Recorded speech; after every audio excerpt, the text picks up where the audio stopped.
우리 아까 스테이트풀, 스테이트리스. 사실 컨테이너 하면 그 단어가 꼭 나오거든요, 요새. 네. 그죠? 스테이트풀, 스테이트리스. 맞습니다. 자, 일단 맨 처음엔 스테이트리스가 많이 나왔던 것 같아요. 요새 스테이트리스 많이 나와. 네.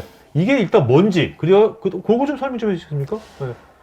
예, 그 보통 일반적으로 이제 애플리케이션 구동할 때 이제 뭐 웹, 와스, DB 이런 식으로 3티어로 되어 있는데요. 보통 일반적으로 데이터를 저장하지 않는 어떤 상태를 비저장 형태의 애플리케이션들이 스테이트 리스라고 볼 수 있고요. 그래서 사실 이런 스테이트 리스 앱 같은 경우에는 어떤 데이터에 대한 종속성이 없기 때문에 뭐 확장이나 혹은 스케일 인 하는 부분에 있어서 굉장히 유연한 형태고, 네.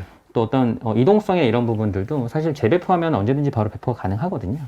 그래서 이런 부분들이 사실 스테이트 리스 앱이라고 볼 수 있고, 스테이트 풀 같은 경우에는 실제로 그런 어떤 애플리케이션이 데이터에 대한 종속성을 갖고 있다고 보시는 게 맞거든요. 그래서 일반적인 데이터베이스 환경들 같은 경우에는 실제로 어떤 전원장애나 어떤 프로세스가 죽었을 때 그 데이터가 날아가게 되면 사실 큰 문제가 발생할 수도 있잖아요.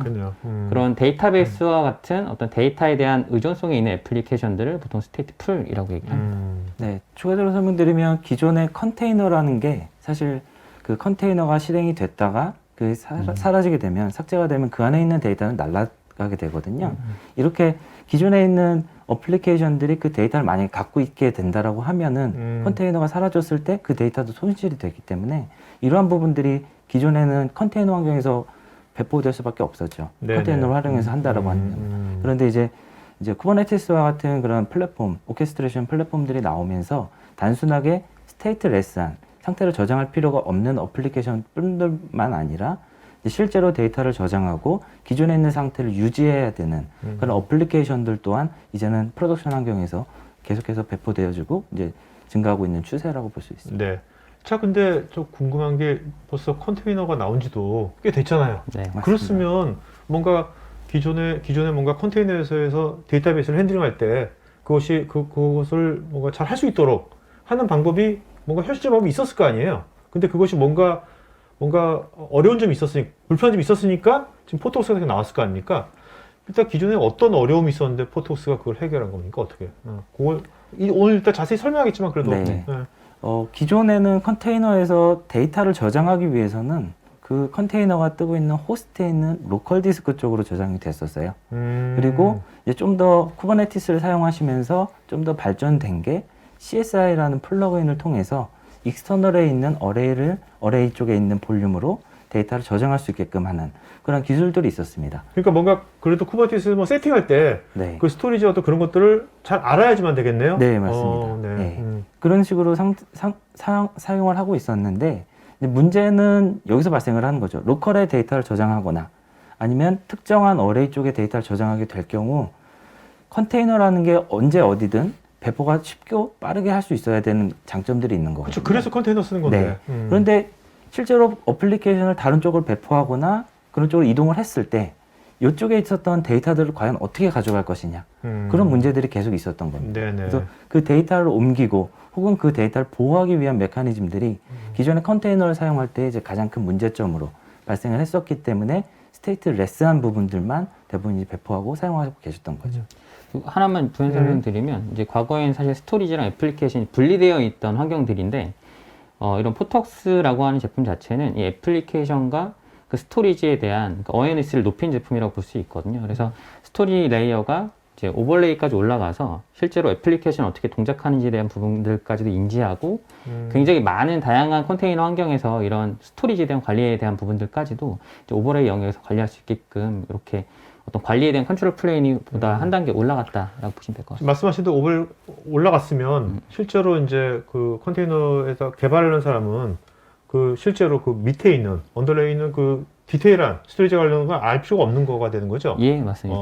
그래서 실제 고객들 만나서 어떤 그 질의를 들을 때도 그 이런 컨테이너를 쓰는 분들은 이제 개발자나 사실 인프라랑 상관없는 분들이 그렇죠? 많거든요. 맞아요. 그래서 이 스토리지에 대한 관리에 대한 애고니들이 있으신데 이제 이런 포톡스를 사용하시게 되면 기존과 동일하게 야물 파일 방식으로 어떤 스토리지에 대한 부분들을 프로비저닝하거나 이런 것들이 가능해지는 거죠.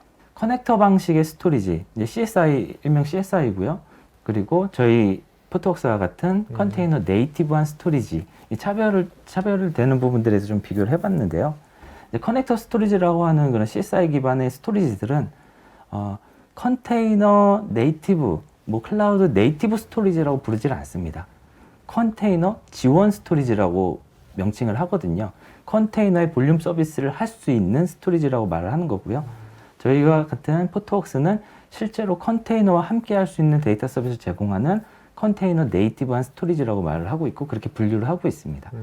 보시는 것처럼 CSI는 결국에는 특정 물리 어레이의 볼륨이 저장이 되기 때문에 그 어레이의 기능에 상당히 국한적으로 이제 기능을 제공할 수밖에 없거든요. 그리고 단순하게 쿠버네티스에서 컨테이너가 볼륨을 사용하기 위한 연결 방식만 제공을 해주고 있는 거기 때문에 실제로 그 윗단에서 실행되어지는 실세인 어플리케이션들이 동작하는 방식과 상관이 없습니다. 사실 이건 순수하게 이제 스토리지 관점에서의 어프로치인 거고요. 클라우드 네이티브 스토리지인 저희 포토웍스는 실제로 밑단에 어떠한 스토리지가 오든 그리고 위치적으로 어디에 있든 그런 것과 상관없이 하나의 단일한 플랫폼 하에서 그런 데이터 서비스를 제공을 해드리고 있기 때문에 이러한 차이점들이 있다고 우선 생각을 해주면 좋을 것 같고요. 그러니까 오버레이가 된 거죠? 아까 말씀하신 네, 것처럼. 맞습니다. 근데 그렇다고 포토웍스가 CSI를 지원하지 않느냐? 그것도 아닙니다. 왜냐하면 기본적으로 레거시 환경에서 쓰고 있는 스토리지 볼륨들이 있는데 그런 볼륨들을 어쨌든 컨테이너에 바로 할당해야 되는 경우들이 발생할 수도 있거든요. 그래서 그런 환경들 때문에 기본적인 아키텍처 자체는 컨테이너 네이티브 스토리지이지만 필요에 따라서 볼륨을 패스스루하게 할당해야 되는 경우들도 있기 때문에 이런 CSI 방식에 대한 기능들도 지원은 하고 있습니다. 네네. 네, 이렇게 말씀을 드리기보다는 사실 실사례를 말씀드리는 게 제일 좋을 것 같아요. 로블록스 요새 네. 가장 핫한 거 아니에요? 네, 맞습니다. 이미 게임을 하고 계신 분들은 이미 다 알고 계신. 게임뿐만 아니라 뭐 메타버스 때문에 네, 엄청나게 맞습니다. 핫한, 네. 제일 핫한 기업이죠 요새. 네, 맞습니다. 근데 얘가 지금 포토스 쓰고 있는 거예요? 네, 맞습니다. 오. 네, 이제 로블록스 같은 경우는 전 세계적으로 7천만 유저를 갖고 있다고 알고 있어요. 그래서 이 유저들을 과연 다 커버를 할 수 있느냐, 그것들을 항상 고민을 하고 있는 거고, 그를 위해서 이제 인프라들 그리고 그에 맞는 오케스트레이션 툴들을 이제 계속해서 고민을 하고 있는 고객 중에 하나인데요. 이제 로블록스 같은 경우는 기존의 VM 기반 그리고 윈도우나 리눅스 기반의 서비스들이 이제 기존에 있다 보니까 이 모든 것들을 한꺼번에 컨테이너화해서 쿠버네티스 넘기기에는 제약상들이 많이 있었어요. 그래서 그 부분들을 이제 고민을 하면서 POC를 하시는 단계에서 이제 하시코프의 이제 노마드라는 이제 솔루션을 사용하시게 됐고, 네네. 이 노마드라는 특성 자체가 이제 리눅스 베이스, 윈도우 베이스 그 모든 컨테이너들 같이 관리를 해줄 수 있고, 심지어 이제 VM까지도 같이 컨트롤할 수 있기 때문에 이런 장점들을 가지고서 이제 어프로치를 해서 그 시스템을 적용을 하셨는데 문제는 기존에 앞서 설명드렸던 그런 스테이트레스한 어플리케이션은 상관이 없었습니다. 근데 문제는 실제로 데이터가 저장이 되고 스테이트풀한 어플리케이션들을 이 환경으로 넘어왔을 때, 그렇죠. 로블록스에는 데이터가 되게 많을 수밖에 그렇죠. 없죠. 네. 게임 자체가 네. 그죠? 네. 가상 세계를 만드는 거 아니야? 거기서 막 맞습니다. 노는 건데.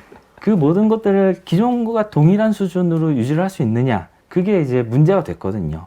실제로 어플리케이션들을 배포하고 관리하는 데는 문제가 없었는데 이에 따른 데이터들을 다른 쪽으로 넘기려다 보니까 이게 뭐 말이 안 되는 거죠. 네. 할 수가 없다 보니까 결국에는 저희 포토웍스라는 솔루션을 통해서 이러한 데이터의 유연성 그리고 이동성 그런 부분들을 같이 이렇게 이점들 가져가고 있는 그러한 이제 고객 중에 하나인 거고요. 네. 이 영상이 마음에 드시면 좋아요, 구독 부탁드립니다.